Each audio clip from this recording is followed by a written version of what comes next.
Alhamdulillahirobbilalamin. Sekarang tadi kita sudah mendengarkan pembicaraan sedikit ya tentang khodam.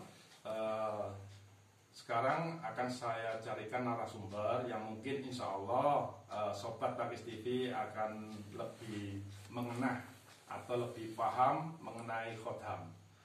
Beliau adalah salah satu pengasuh Pondok Pesantren Pring Petung. Monggo Buya dilanjut tentang apa arti khodam.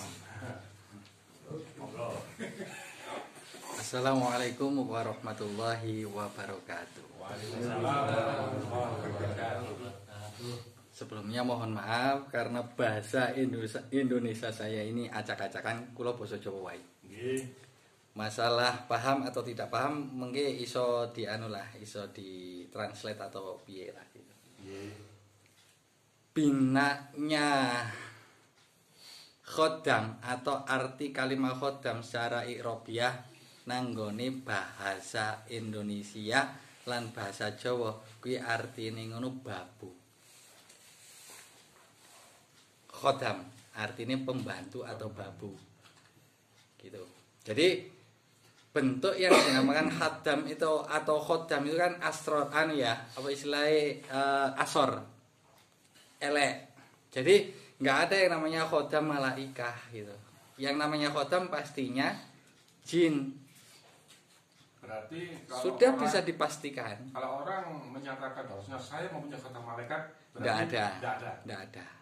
Oke sobat, jelaskan tentang sedikit tentang perbedaan antara khodam jin dan khodam malaikat. Jadi kalau ada siapapun yang mengaku mempunyai khodam, monggo silakan. Intinya ini bukan untuk sebagai perdebatan, ini sebagai wawasan untuk mengenal mengenai arti khodam. Monggo dilanjut ya. Salah sawijining contoh spiritualis sejawa duwi Pak sing jenenge Sunan Kalijaga Kawi. Iya toh. Beliaunya juga mengatakan bahwasanya yang namanya pendamping itu adalah rata-rata yang dikategorikan khadam utawa ya wis bangsane jin. Entah itu yang masih putih, yang muslim ataupun tidak, yang bersedia membantu ataupun tidak. Jadi yang namanya khadam tetap yaitu dari golongan jenis jin.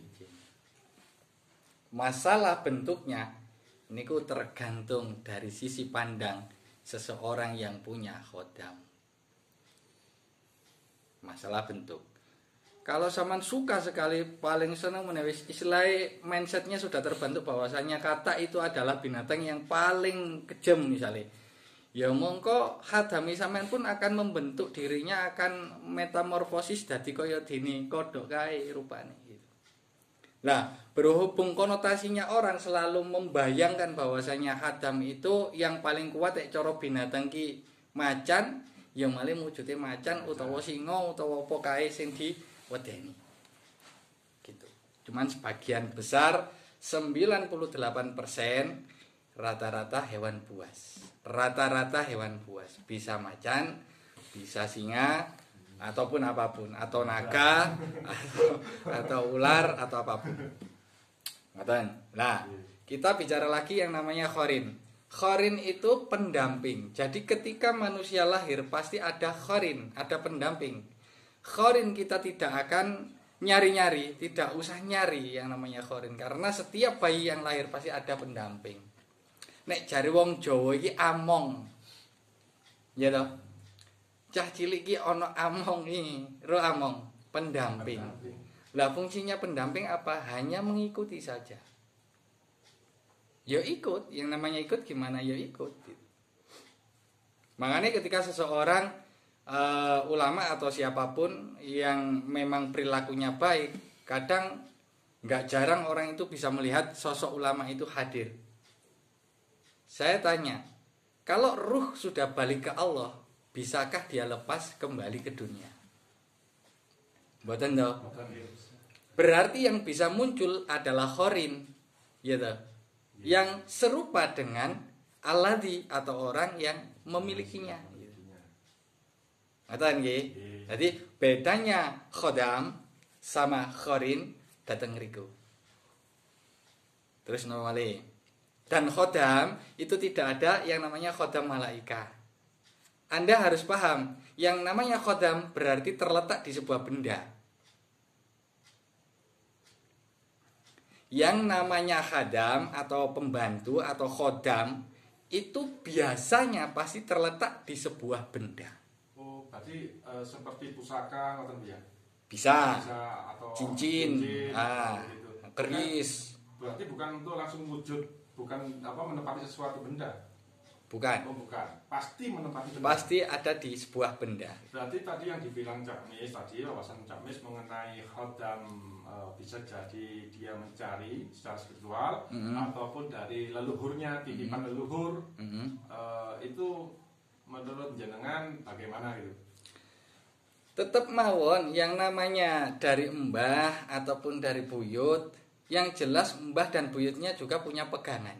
Dan di pegangan itu ada isinya. Ketika barang tersebut sudah lenyap, sudah nggak ada, gitu.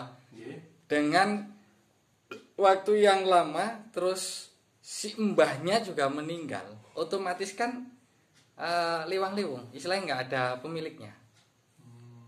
Dan yang paling mudah dicari adalah wadah yang sama gini kok adalah turunannya. Bisa anaknya, bisa cucunya, bisa buyutnya. Yang pasti keturunan itu memang dari segi nasabnya itu dari satu nasabnya sama, yang kedua mungkin kalau orangnya cekelani ya istilahnya wong Jawa cekelani putih berarti ya perilakunya hampir sama dengan beliaunya. Tapi menyesuaikan dengan wadah. Iya. Wadah orang tersebut atau betul. Cucunya tersebut gitu.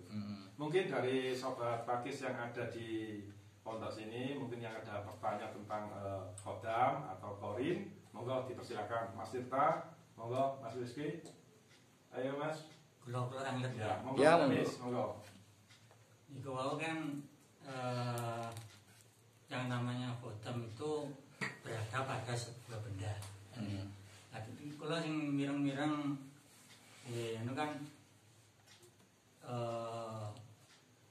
wonten tiyang niku diikuti, ya, mboten manggonten benda gitu, tapi selalu mengikuti kemana dia pergi.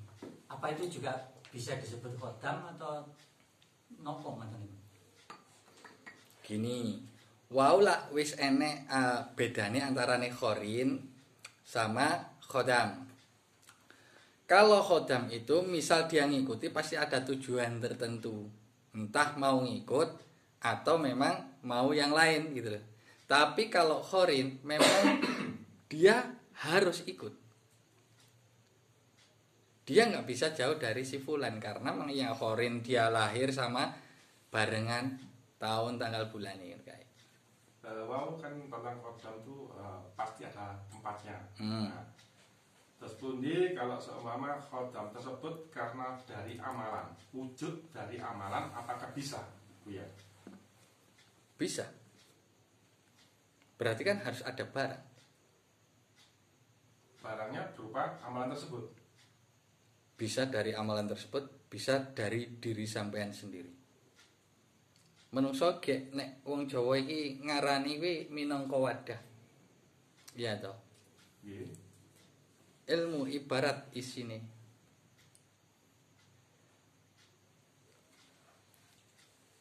Ilmu ibarat isi. Berarti rogoni wadah. Iya. Orang makan aja ada wadahnya, lambung. Nah, kalau tanggal hukum ini.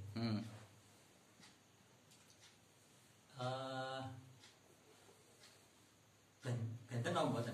Misalnya tiang kesurupan jin. Kali wonten tiang dilebeti khodame mbae biyen. Ngoten. Benten apa mboten niku? Kerasukan. Lek orang kerasukan kan sering nggak sadar ya. Kesurupan kan.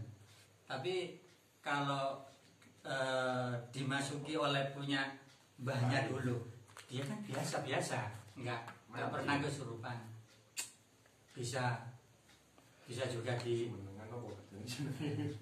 Sampean kudu paham, yang namanya jin itu ngerupa apa wae bisa, bahkan mbahnya sampean pun juga bisa.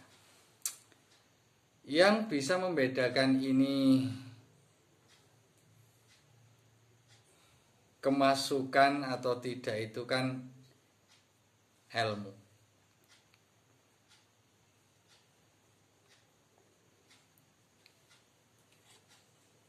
Masalah ngeleboni utawa ora tergantung, kita lihat dulu. Tergantung, kita lihat dulu. Berarti khodam itu kan ya, menyesuaikan dengan kondisi wadah orang tersebut. Berarti nggak mungkin kata-kata bahasanya kalau ada orang yang baik terus khodamnya jahat, apakah mungkin gitu? Orangnya baik, khodamnya jahat, ya ndak juga, ya tapi bisa juga. Bisa juga. Tergantung lah. Tergantung. Berarti semuanya niatnya dari si pelaku tadi. Gitu. Titik tengahnya pokoknya sing dadi sanad itu adalah ilmu. Ilmulah sing dadekno sesuatu itu baik atau tidak kan ngono. Zaman bergaul dengan jin pun tidak masalah. Tapi yang jadi penengahnya apa? Yang jadi pegangannya apa? Pengetahuan toh, ilmu toh, kefahaman toh. Jadi antara salah dan benar hakikatnya orang ono sing ngeruh kan itu. Angin kejaba Gusti Allah. Manusia tinggal mengira-ira, diukur dari sanad atau hukum-hukum tertentu. Gimana boten? Gimana sobat Magis TV? Monggo. Mungkin ada lagi pertanyaan dari Mas Liksi, Mas Tirta, yang kemarin masih memikirkan sesuatu hal yang spiritual. Begini, mungkin sedikit kalau jabarakan ya. Kita bahas ini untuk awal. Awal itu dalam artian kita rangkul lah konco-konco bolo-bolo yang masih awam supaya paham.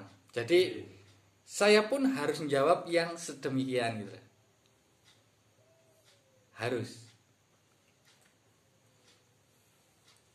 Jadi kalau kowe iki mbae teko ngono gak ono dicadongi kopi, misalnya diwenehi rokok, diwenehi apa iki nek wong Jawa-Jawa kae sajen. Diwenehi sajen. Sebetulnya itu tradisi. Tradisinya orang dulu yang ke bawah sampai sekarang. Gitu. Dan yang datang itu juga bukan roh atau arwah. Untuk roh ambil arwahe mbah, gitu. Tapi jin. Ya. Begitu. Tapi pada intinya roh kalau sudah kembali Sudah urusan Allah sudah, itu. Bisa kembali.